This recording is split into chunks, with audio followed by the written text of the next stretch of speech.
প্রিয় শিক্ষার্থী বন্ধুরা, আজকের আলোচনার বিষয় হচ্ছে লাইক, ডিসলাইক এবং আনলাইকের মধ্যে যে পার্থক্য রয়েছে সেটি নিয়ে আমি আলোচনা করব।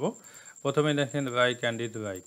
পছন্দ অথবা অপছন্দ অর্থে লাইক অথবা ডিসলাইক নাউন হিসেবে বসে। উদাহরণ দেখেন we all have likes and dislikes, অর্থাৎ আমাদের সবার পছন্দ অপছন্দ আছে। তো এখানে যে লাইকস বসানো হয়েছে এবং ডিসলাইকস বসানো হয়েছে উভয়টি কিন্তু নাউন। উভয়টি নাউন এবং পছন্দ অপছন্দের অর্থে বসানো হয়েছে। এখন দেখেন লাইক। পছন্দ করা অর্থে লাইক ভার্ব হিসাবে বসে, এটি প্রেপোজিশন হিসাবেও ব্যবহৃত হয়, তখন এর অর্থ হয় মতো। তো দেখেন প্রথমেই ভার্ব হিসাবে আমি আলোচনা করব। He likes playing cricket, say cricket খেলতে পছন্দ করে।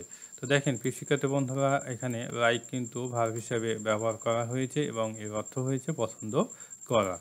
আই লাইক তাবাসসুম, আমি তাবাসসুমকে পছন্দ করি। এখানেও কিন্তু লাইক ভার্ব হিসাবে ব্যবহার করা হয়েছে। এখানেও লাইক ভার্ব হিসাবে ব্যবহার করা হয়েছে এবং এর অর্থ হয়েছে পছন্দ করা। এখন দেখেন প্রিপোজিশন হিসাবে আমি আলোচনা করব। He is like me, he is like me, সে আমার মতো। তো এখানে মতো অর্থে ব্যবহার করা হয়েছে লাইক এবং এটি প্রিপোজিশন হিসাবে কাজ করছে। তো প্রিয় শিক্ষার্থী বন্ধুরা, একটা বিষয় দেখেন, আমরা জানি প্রধানত প্রেজেন্ট কন্টিনিউয়াস টেন্সে অ্যামিজারের পরে কিন্তু ভার্বের প্রেজেন্ট ফর্মের সাথে আইএনজি যুক্ত করতে হয়, কিন্তু এখানে কিন্তু আইএনজি যুক্ত নাই, তাই না?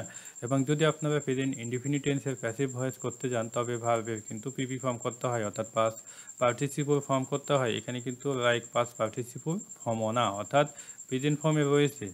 তো সেই হিসাবে যদি আপনারা বিবেচনা করতে যান তাহলে কিন্তু লাইক এখানে ভার্ব হিসাবে ব্যবহার করা হয় নাই, অর্থাৎ এখানে প্রিপোজিশন হিসাবে ব্যবহার করা হয়েছে। অবশ্যই বিষয়টা মাথায় রাখবেন। Nasim looks like his father, অর্থাৎ নাসিমকে তার বাবার মতো দেখায়। তো এখানে কিন্তু লাইক প্রিপোজিশন হিসাবে ব্যবহার করা হয়েছে। Habib bought a pen like his friend, অর্থাৎ হাবিব তার বন্ধুর মতো একটি কলম ক্রয় করেছিল। তো এখানেও কিন্তু লাইক প্রিপোজিশন হিসাবে ব্যবহার করা হয়েছে এবং এর অর্থ হয়েছে মতো। এখন দেখেন ডিসলাইক। অপছন্দ করা অর্থে ডিসলাইক ভার্ব হিসাবে বসে। উদাহরণ দেখেন, আই ডিসলাইক ইউ, আমি তোমাকে অপছন্দ করি। তো দেখেন ডিসলাইক কিন্তু ভার্ব হিসাবে ব্যবহার করা হয়েছে এবং এর অর্থ হয়েছে অপছন্দ করা। এর অর্থ হয়েছে অপছন্দ করা। হি ডিসলাইকস ইটিং ফিশ, অর্থাৎ সে মাছ খেতে অপছন্দ করে। তো দেখেন এখানেও কিন্তু ডিসলাইক ভার্ব হিসাবে ব্যবহার করা হয়েছে এবং এর অর্থ হয়েছে অপছন্দ করা।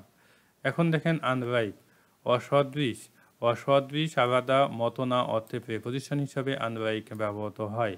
তো দেখেন উদাহরণ দেখেন, বাবু ইজ আনলাইক রহিম, অর্থাৎ বাবু রহিমের মতো না, অর্থাৎ মতো না অর্থে এখানে প্রেপোজিশন হিসাবে আনলাইক ব্যবহার করা হয়েছে।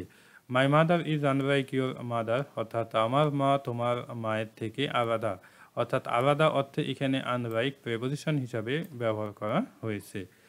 এখন দেখেন these mangoes are unlike those mangoes, অর্থাৎ এই আমগুলি ওই আমগুলির থেকে আলাদা, অর্থাৎ আলাদা অর্থে এখানে আনলাইক প্রেপোজিশন হিসাবে ব্যবহার করা হয়েছে।